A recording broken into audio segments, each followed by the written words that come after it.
She's nosy. Brush your hair. So needy, ma'am. Check that out. Hey, Moocher.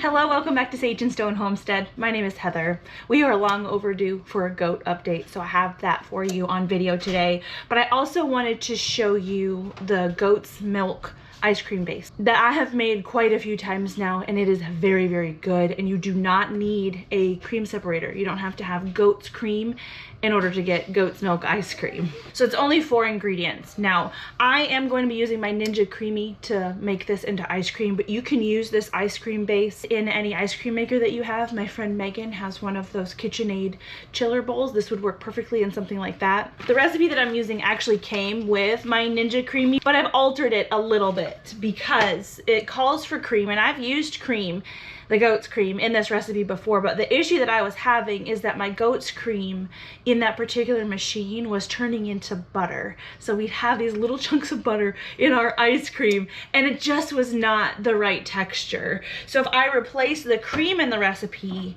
with Chevre, this is the secret ingredient. And Chevre, if you haven't seen my video on that, is extremely easy to make from home, and you don't have to have a dairy animal in order to create this ice cream. You could make all of this with store-bought cow's milk if you wanted. So I'm going to be quadrupling the recipe because we're a big family, and in order to do that, I'm going to need 4 cups of Chevre, which is probably this whole thing, to be honest. And to this, I want to add 1 1/3 cup sugar. Again, I'm quadrupling this, so it's normally just 1/3 cup sugar for 1 pint. So I'm just creaming this together. Got our sugar all mixed into the Chevre. Really good already. The recipe calls for a teaspoon of vanilla extract. I'm gonna do right around 4 teaspoons. Nice big splash. And then because I'm quadrupling it, I need 4 cups of milk. Now, you could probably whisk this up with a hand whisk. It works much better, in my opinion, if you have an immersion blender. Maybe you could use a food processor if it was big enough for you or making a smaller batch, but we want this to be very well combined.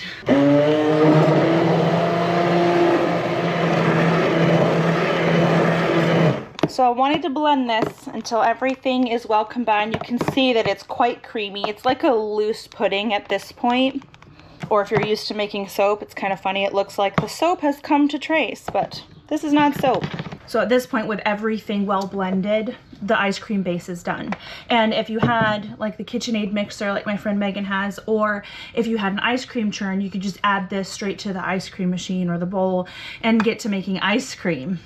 Now you notice that I didn't have to heat anything up. We put our raw milk in here, and my Chevre is obviously cultured. So what we're going to be getting out of our ice cream is like a cultured probiotic ice cream, which I think is really cool. A lot of ice cream recipes, especially with custard, they'll heat up the milk, and those recipes are good. They make a really great creamy product, but it does kill a lot of the good beneficials that are in our raw milk, and if I can avoid doing that, I like to. It's a little bit better for you, plus it saves time. So because I'm using the Ninja Creamy, I'm going to be putting my ice cream base in these cute little cups. This is part of the system, so I've got to fill it up to this line. Make a mess or it doesn't count. Always. A couple chunks in there. I'm not going to worry too much about that. Now, because of the ice cream system that I'm using, these need to freeze fully for at least 24 hours before I can turn it into ice cream. And it's also important that they remain level like this. So we're gonna go out and check on the goaty girls, and then we'll come back and whip this up, and I'll show you what this turns into. Got my goods? Yep. Yay. I don't even know where you're wanting them to go. So one of them is gonna go in the buck area where Farrell is, and then one's gonna go in the girl pen. Hi, Cole. You're gonna have a new toy. It's gonna be so fun. Yeah, Joopy's getting really big. Like him next to Farrell. Yeah. And there's our Nefarious. Hello, sir. How are you? About this high? Yeah, that's good.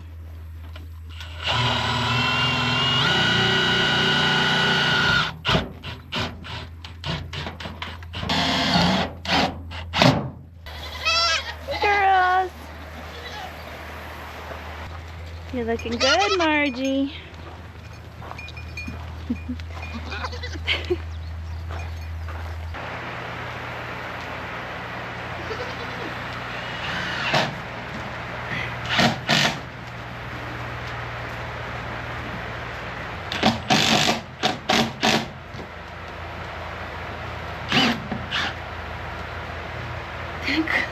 She's nosy.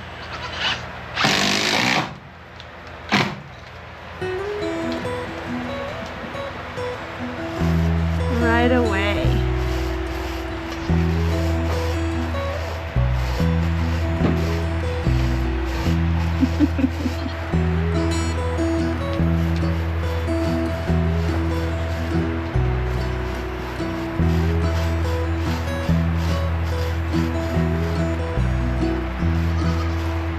Is that fun? Oh, be sweet. I only bought a couple of these because I really wasn't sure how they take to it. We've got plenty of goats though, and more pastures than this with goats in them, so I think I need a few more.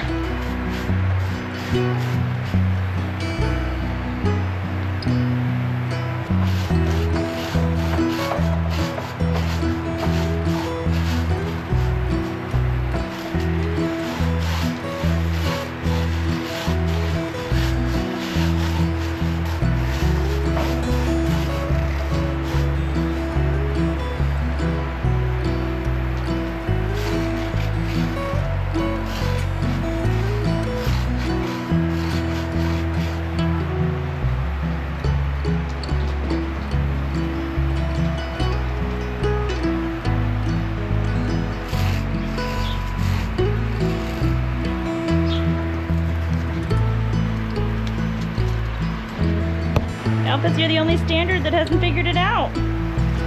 Go check it out.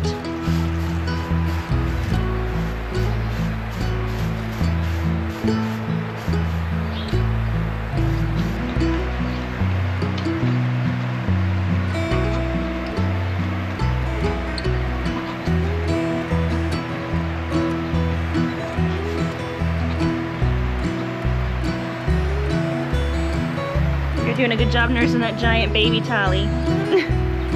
Alara, you're getting so big. So I've loosely made my breeding plan for this fall time. I will start putting does with bucks starting next month, and that is completely crazy to me. I don't know where this year has gone, but it's gone by. Last year, Talia's doe that we kept, Breezy, she grew really well to where I was able to breed her in her first year, and the same is true for Miss Alara here. She's still nursing, so she's growing really well, huh? So Alara's on my breeding plan for sure, as is Miss Tori. Tori is actually a yearling. She's a dry yearling. She was kind of small last year, so she's got her turn this year. I'm excited to see her freshen. You guys keeping cool in the shade? It is kind of hot.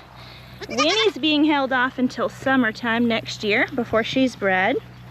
Right now I have 2 pregnant mamas. We have Stormy, who is really filling out, and we have Margie. I've recently felt babies kicking inside Margie. Highly anticipated mini La Mancha's coming out of her. And then of course all of our other minis. These 4 right here, they will all be bred this year. It'll be your second freshen, and everybody else it'll be their first freshen.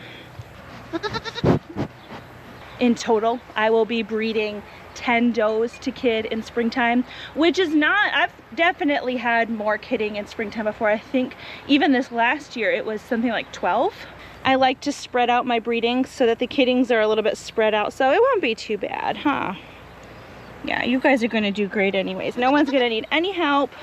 Everything's gonna go off without a hitch. Winnie, you are so needy, ma'am. You're the only one that's allowed to jump up on me because you're just spoiled. Yes, you are. I'm getting Winnie used to having a collar around her neck. Even though it will be a while before I breed her, I am making sure that she walks well on a lead and is used to having her little pretend udder touched. So when we go to milk her, it won't be too startling for her. Speaking of first fresheners, Stormy, you can really see her bitty baby udder coming in. She does not like to show it off, but she's been doing really well. Milk stand training. She looks gorgeous. I did try to feel babies on her, but I was not able to. Not yet, but she's growing that udder, so. And she's getting bigger. Yes. You girls still having a good old time with your new scratcher? Ah. That thing's the best, isn't it? I know it's still kind of hot out. I keep making minor changes to my breeding plan, but once I have it set in stone, I will be sure to share that with you. I do know we're planning to use feral a lot this fall. Have you guys not figured out the scratcher yet? That surprises me. Feral, come here. Come here. Look at that. What is that?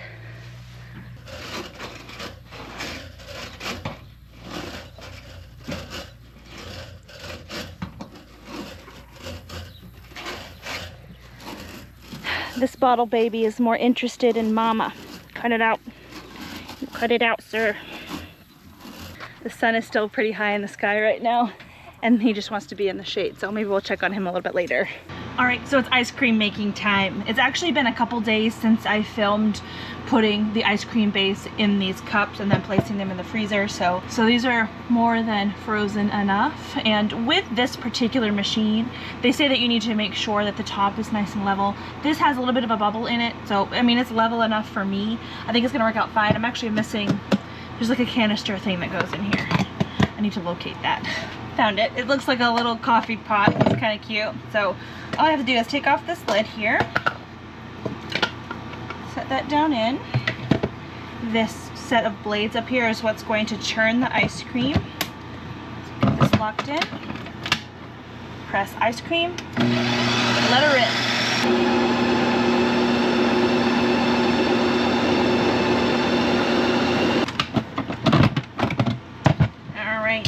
So we are not quite there. I have found that I get the best consistency with my goat's milk ice cream when I make a little well in the middle of this concoction. It's kind of more like snow at this point, and it's not there.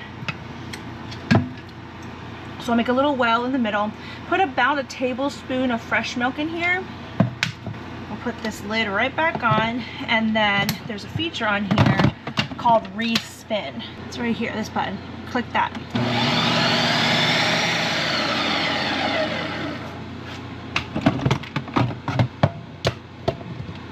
There we go, it's perfect.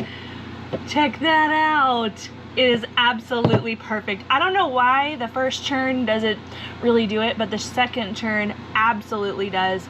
I'm not sure if you can tell how wonderfully creamy this is. It is not icy in the least bit. So good. It's a lot like a soft serve. It's not really like the ice cream that you would get in a carton. Maybe if I were to stick this in the freezer right after mixing up, it would stiffen up a little bit more and it would be a little bit more creamy like that, but it's hard to just not eat the whole thing right after it's done. This makes a pint in one of these little jars, and we need 4 of these to really satisfy our family, so I need to get to spinning up some more. Now, just a reminder that this is just an ice cream base. It's vanilla, essentially. That's the only like flavoring that we stuck in here, and you can put really endless numbers of things in your ice cream to flavor it however you'd like. This thing actually has a button, the mix in button. So after we run the ice cream setting, if we wanted to mix in something like chocolate chips, we would make a well like I did for the milk and then put in some chocolate chips and click the mix in button, and it would mix it through perfectly. So why did I go with something like this instead of something like a regular old ice cream maker? Well, I've been looking at ice cream makers for a couple years because I've been wanting to make our own goat's milk ice cream for a while. They're kind of expensive. Now, this is too, but the difference is I don't need to figure out how to procure ice whenever I want to make ice cream. With an ice cream churn, you kind of have to surround the cylinder with ice as it mixes up, and we don't have an ice maker in our refrigerator or in the house at all. And I really liked the idea of the KitchenAid bowl that you can put in the freezer. I just don't ever have enough freezer space to be able to store that basically full time, but this is what we've got. This works really well. I'm super happy with it. You ready for the second one? Come on. My husband didn't want to interfere with my video. You bringing me another one? I forgot you were doing a video. Yeah, here. Why, thank you. You're welcome, thank you. This is a little bit fussy where you have to have these specific containers. They're not that expensive and they are reusable, and it's nice to be able to portion it out, but it is kind of an added thing. So everything has their benefits and their drawbacks, but the good thing is the goat's milk ice cream base that we've made, it works well with all of these systems. You know, the Chevre mixed with sugar tastes a lot like store-bought cream cheese, and so this is almost, it has that vanilla obviously, but it almost has a cheesecake flavor as well, which is my favorite. This one's mine. Good morning, boys. Have you found the scratcher? We need to know. Inquiring minds must know, have you found the scratcher, sir? Well, I swear I thought he was going to be the one that loved the scratcher the most, but he does not appear to have much of any interest. That's bizarre. That is truly bizarre. Come here, brush your hair. Brush your hair. I have so many goats in the chicken run right now because the grass in here has been growing like crazy. It's nice and wide leafed, and it was really, really tall, and so I needed quite a few mouths to eat on it.